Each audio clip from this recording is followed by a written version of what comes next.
Hey guys, Mo Morales here, and let me clean up this lens a little bit. Out in my second favorite park here in New Jersey, and trying out my older, newer setup. So I'm now with the Olympus ODE whatever EM1 MKIII, using the Zuiko Olympus 100 to 400, which it's an equivalent of 200 to 800 on a full frame body, being that this is micro four thirds. Came out today just to get a feel for the camera and the lens. Not expecting to get much today at all. You know, obviously, as you can hear, there's not a lot of birds chirping in this area. I'm gonna go to my favorite area by the pond, see what I can find over there. But I have the mindset and understanding that today is just feeling out this old camera system, not really looking to get any magical shots. Not that I ever get magical shots, but you know, I'm just level setting myself so that when I go home and I have nothing but in focus trees or stuff like that, I understand that that was the purpose. Get the camera, get the feel of it, figure out how fast it focuses, the focus systems. Because even though it's a pretty robust focus system that, you know, came out around 2020, I believe. I'll put the right date here if I remember when I get home. So, you know, it's not a trashy autofocus system. And you know what? It's probably better than most Fuji autofocus systems of 2025. Haha, just kidding. No, I did not get rid of my Fuji kit. I've just decided for wildlife photography, bird photography, and for my moon photography that I'm going to go to this very old micro four thirds sensor.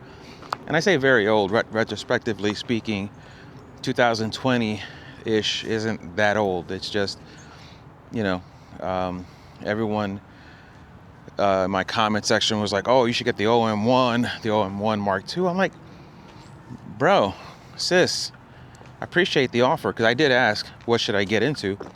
But I'm not trying to spend $2,100 on a camera, unless it was going to become my main camera going forward. And while I know there's plenty of people shooting events and portraits with micro four thirds, I don't want to buy a whole new kit system, and then I'll get into the whole gas of needing the best portrait frame lenses for micro four thirds. No, I just want to avoid all that and understand that I have my X-T5 for portraits, events, and, you know, anything that comes up work related.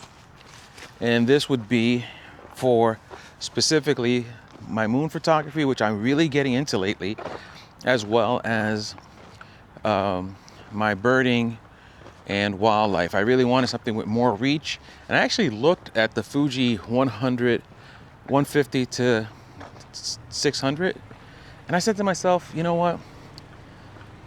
Used, that lens is $1,900. I spent less than half of that for this kit here, so I think I'm going to be okay.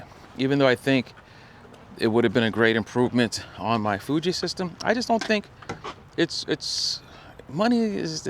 I don't feel like spending that much money. You know, got a really old kit, good price, half the price of that one lens, and you know, we'll figure it out from there. All right, so we're gonna move over to the other spot, see what we can find over there. So the one thing I'm noticing, and it's, again, I don't know anything about this camera other than the few YouTube videos that I watch, so I'm gonna rack it up as user error, but you have autofocus points where you can select all across the sensor that are available. You can set it up on a 5x5 grid, you can set it up on a single, or you know, you could create your own custom tracking, custom areas for focus.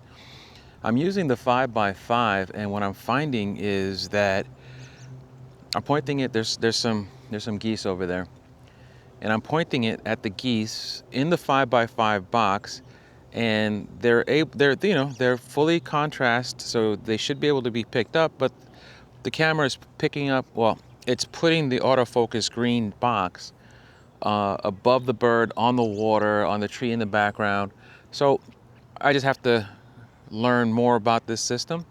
Also, I might be thinking of just cheating and working with this gentleman and purchasing his G9 II, a couple bucks more.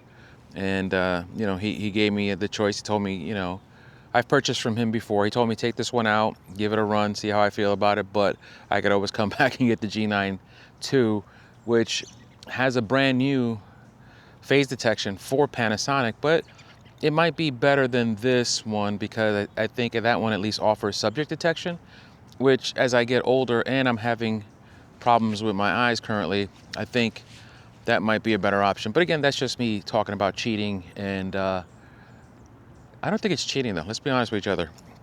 Photography is for two groups of people, right? Three actually. It's photography for your clients, it's photography for yourself, and then it's photography for those who know photography and want to criticize everything you post. So I'm shooting for me and I shoot for clients. I have stopped caring about what people are going to say about, oh, that's not the way you're supposed to do it. Oh, that's, you know, why bother? You know what? It's technology that's allowing us to do this. It's extending this art form to many more people. And granted, some people might say it's taking jobs away because now anyone can do it, but I still think you need the eye. I still think you need a sense of creativity. So I'm all in about camera technology, and the longer it allows me to keep doing what I love as my MS deteriorates my body, I'm going to take every advantage of it. So there, you know, and if you have a problem with that, I'm sure you're probably putting too much sugar in your coffee anyway, so don't judge me. If you know anything about Canadian geese and me, I hate them. They're aggressive, angry, protective birds. So if you don't see this video and you find it 20, 30 years from now here in the bushes, it's because that son of a bitch killed me.